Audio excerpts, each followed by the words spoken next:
dostlar, eğer toylarımızın maraqlı ve təranəli misalı keçməyini istəyirsinizsə, əziz gençlerimiz, buyurun Millennium Şadlıq Sarayına gələ bilərsiniz. Buradan sizin maçı.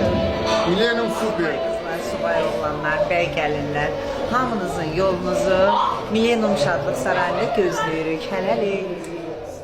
Azərbaycan xalqımız, əzizlərimiz, mən indi hal-hazırda Bakının ən gözəl şadlıq saraylarından birindəyəm.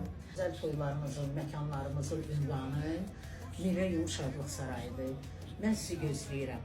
Məni görmək istəyən hər kəsdən, mənim əzizlərim, doğmalarım, qohumlarım, dostlarım, mən də bura dəvətli oluram.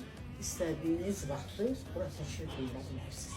Gəlin, Azərbaycanda, gözəl bir məkanda Millennium Şadlıq Değerli Sarayı. izleyicilerimiz, esas da beylerimiz ve gelinlerimiz öz toylarınızdan beni görmek istiyorsunuzsa Deniz Şamaklı tabii ki muhteşem mekan olan, başımızın muhteşem mekanlarından biri olan Millennium Şadlıq Sarayı'nda sizleri gözleyirik. Burada toy etmek çok güzeldi çünkü buranın havası muhteşemdir.